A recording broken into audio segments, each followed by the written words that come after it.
या ठिकाणी आपल्याला मार्गदर्शन करणाऱ्या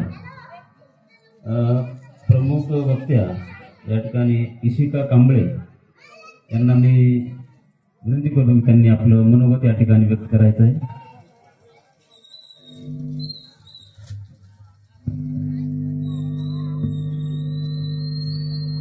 गरज उठे गगन सारा, गरज उठे गगन सारा, समंदर भी छोड़े अपना किनारा, हिल जाए जहान सारा, जब गूंजे जय भीम का नारा, जब गूंजे जय भीम का नारा. हजारो वर्षापासून जो समाज धार्मिक, आर्थिक, सामाजिक आणि व्यावसायिक बंधनामुळे माणुसकीस पारखा झाला होता, इथल्या विध्वंसक रूढीच्या वरवंट्याखाली रगडला जात होता. इथल्या निर्दयी व्यवस्थेमुळे आणि अस्पृश्यतेच्या कलंकामुळे जो समाज बहिष्कृत झाला, कामाबाहेर टाकला गेला, ओंगट रोकीडुकिरड्यावर राहायला मजबूर झाला. अंगभर वस्त्र, पोटभर अन्न आणि निवारेच्या जागेसाठी अधिरथ झुंज देत होता. जो अस्पृश्यतेला आपल्या नशिबाचा भाग समजून दुःख, दारिद्र्य आणि दास्य यांच्या चिखलात युगानुयुगे गाडला गेला होता, अगदी प्राण्यांहूनही हिंसर अवस्थेला पोहोचला होता. अशा धुळीत पडलेल्या समाजाला ज्यांनी सन्मानाने जगायला शिकवलं, बोलायला शिकवलं, ज्यांनी जुन्या धूळचट अनिष्ट विचारांचा गंज धुवून काढला, ज्यांनी हजारो वर्षापासून चालत आलेल्या गुलामगिरी विरुद्ध बंड केले आणि या समाजाला मुक्त केले, असे महामानव, भारतरत्न, विश्वरत्न, विश्वभूषण, पुरंदर, युगंधर, युगपुरुष, युग परिवर्तक, युग निर्माते, उच्च विद्या विभूषित, परोपकारी, क्रांती सूर्य, प्रज्ञा सूर्य, घटना सम्राट, बुद्धी सम्राट, मसीहा, बोधिसत्व, संघर्ष महानायक, कायदे पंडित, स्त्री मुक्तीदाते व आधुनिक भारताचे शिल्पकार डॉक्टर बाबासाहेब आंबेडकर यांना मी सर्वप्रथम विनम्र अभिवादन करते व माझ्या भाषणाला सुरुवात करते.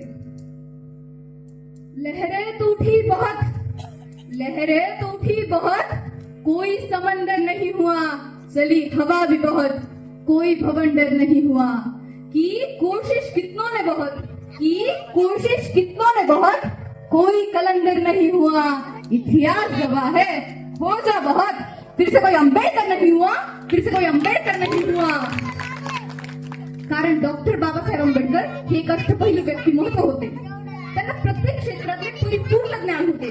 धार्मिक, आर्थिक, सामाजिक, व्यावसायिक अशा विविध क्षेत्रात आपल्या अमोघ वक्तृत्वाने व कुशल नेतृत्वाने बाबासाहेबांना दीनदलितांच्या, श्रमिकांच्या, विस्थापितांच्या अंधारमय जीवनाला प्रज्ञेचा प्रकाश दिला. अंधारच होता नशिबी ज्यांच्या, त्यांना प्रकाशाचे दान दिले. अंधारच होता नशिबी ज्यांच्या, त्यांना प्रकाशाचे दान दिले. मानावे किती उपकार तुमचे बाबासाहेब. बाबासाहेब तुम्ही संविधान दिले, बाबासाहेब तुम्ही संविधान दिले.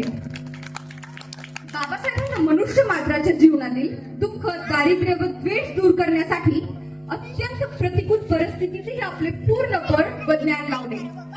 माणसाने माणसाशी धार्मिक, आर्थिक, सांस्कृतिक अशा कुठल्याही आधारावर शोषण करणाऱ्या व्यवस्थेच्या ते विरोधात होते. खरंच बाबासाहेबांना आपले संपूर्ण आयुष्य पददलितांना न्याय आणि समता मिळवून देण्यातच वेचले. अशा या महामानवाचा जन्म 14 एप्रिल 1891 रोजी महू येथे एका सामान्य कुटुंबात झाला. उद्धारिले कोठीपुळे, उद्धारिले कोठीपुळे, भीमा तुझ्या जन्मामुळे, भीमराया तुझ्याच मुळे आज आम्हाला सन्मान मिळाला. उच्चारताच जय भीम, माझ्या मनाला प्राण मिळाला, माझ्या मनाला प्राण मिळाला. बालवयापासूनच बाबासाहेबांना जातीभेदाची चटणी सहन करावे लागले. त्यांचे वडील रामजी सकपाळ हे सैन्यात सुभेदार होते. त्यांनी बाबासाहेबांना ज्ञान उपासनेची प्रेरणा दिली. बाबासाहेब वृत्तीने स्वतंत्र, निर्भीड व जिद्दी होते. त्यांचे प्रारंभीचे शिक्षण दापोली व साताऱ्यात झाले. जरी सर्वत्र त्याची जात अडवी येत होती, तरीही त्यांनी अगदी तळमळीने शिक्षण घेतले.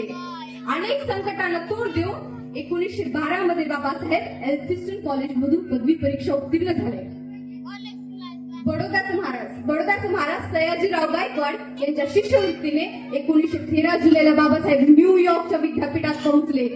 तिथे या ज्ञान पिपासू युगंधराने मिळालेल्या संधीचा व वेळेचा पूर्ण उपयोग करून अर्थशास्त्रातील MA ची पदवी मिळवली आणि नंतर डॉक्टरेटची ही पदवी मिळवली.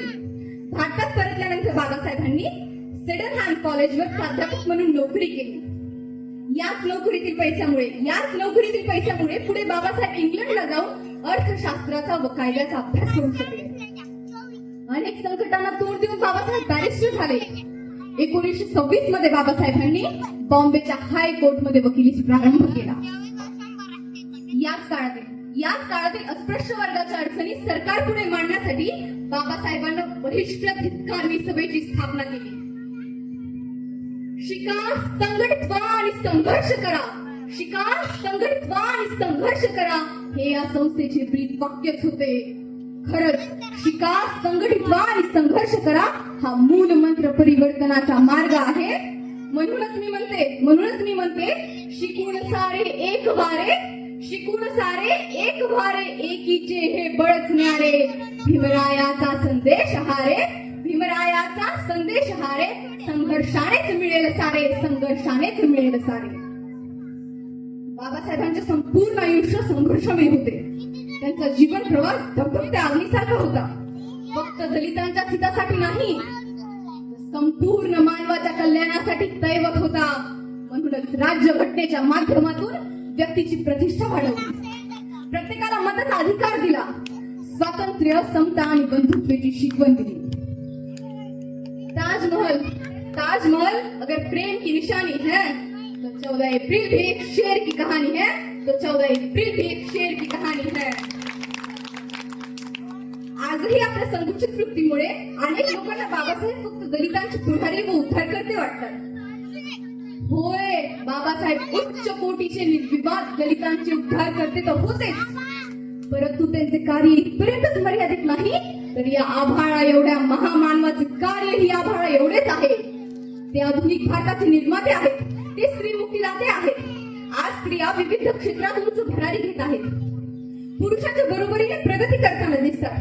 हे केवळ महात्मा ज्योतिबा फुले आणि डॉक्टर बाबासाहेब आंबेडकरांमुळेच झाले. आजही अनेक स्त्रियांना त्यांना मिळणाऱ्या सवलती या केवळ बाबासाहेबांमुळेच मिळतात याची त्यांना तीळ मात्रही जाणीव नाही. जिजलास भीमा तू चंदना परी अन जीवन माझे सुगंधित झाले. तू चंदना परी अन जीवन माझे सुगंधित झाले. केले कौतुक कितीही कोणीही तरी वाटते ते तुझे कमीच झाले. खरं तर बाबासाहेब शेतकऱ्यांचे नेते होते. 1918 साली बाबासाहेबांना small holdings in India and their remedies हा ग्रंथ लिहून शेतकऱ्यांच्या प्रश्नावर उपाय सुचवले आहेत. या ग्रंथात शेती प्रश्नांपुढील आगामी काळात कुठल्या आव्हाने उभे राहतील याचे चिंतन केले आहे. DA म्हणजे डिअरनेस अलाउन्स आणि PF म्हणजे प्रॉव्हिडंट फंड हे केवळ बाबासाहेबांमुळेच मिळाले. शेतकऱ्यांप्रमाणे बाबासाहेब कामगारांच्या हितासाठी दक्ष होते. बाबासाहेबांमुळेच कामगारांचा काम करण्याचा 12 तासाहून 8 तासाचा दिवस ठरला. या देशाची जलसंचन नीती ही बाबासाहेबांनीच बनवली. Doctor Babasaheb Ambedkar was founder of irrigation and water policy. पंजाबचे भाकरा नांगल धरण, बंगालची दामोदर व्हॅली, कोसी धरण अशा एकूण 40% धरणांचा आराखडा बाबासाहेबांनीच केला. उत्तरेकडील नद्या दक्षिणेकडे जोडल्या पाहिजेत असे त्यांनी त्यावेळेस सांगितले होते. म्हणूनच बाबासाहेबांना आधुनिक भारताचे निर्माते म्हणतात. म्हणूनच आपल्याला समजलं पाहिजे आप जहां खड़े हैं उसके लिए बाबा साहब लड़े हैं. आपके पास दौलत है वो बाबा साहब की बदौलत है. आपके जीवन में शांति है वो बाबा साहब की क्रांति है. आपके पास कार है वो भी मेरे बाबा साहब के उपकार है. आपल्या 65 वर्षाच्या आयुष्यात या महामानवानं जे कार्य केले त्याचे अवलोकन करताना आश्चर्याने अंगावर काटा येतो. हात आपसुकच जोडले जातात. मान आणि मन या महामानवाच्या स्मरणापुढे अत्यंत आदराने झुकले जाते आणि डोळ्यातून कोसळणारे आसवांना आज उभा आहे. कारण बाबासाहेब तुमच्यामुळेच आज माझा स्वाभिमान इथे उभा आहे.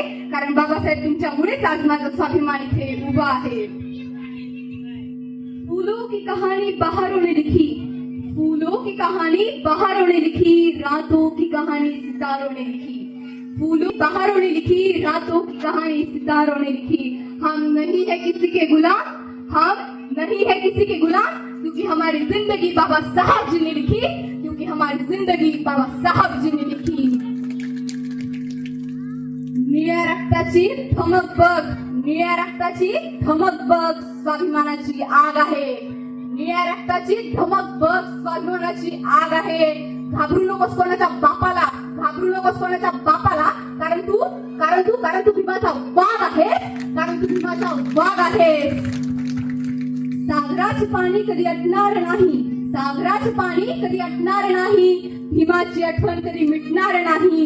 हा जन्मच काय, हा जन्मच काय, हजारो जन्म झाले तरी नाद हा भीम जयंतीचा कधी सुटणार नाही, तरी नाद हा भीम जयंतीचा कधी सुटणार नाही। जय भीम, धन्यवाद। छान इशिका या ठिकाणी येऊन अतिशय चांगल्या प्रकारे मार्गदर्शन या ठिकाणी केलं आहे। बाबासाहेबांनी केवळ दलितासाठीच नव्हे, या देशातील प्रत्येक नागरिकासाठी त्यांचं कार्य त्यांनी केलेलं आहे। मग बाबासाहेबांचे उपकार केवळ दलितावर नसून संपूर्ण देशावर बाबासाहेबांचे उपकार आहेत। या ठिकाणी तिनं आपल्याला या ठिकाणी अतिशय चांगल्या प्रकारे मार्गदर्शन केलं आहे। तरी यानंतर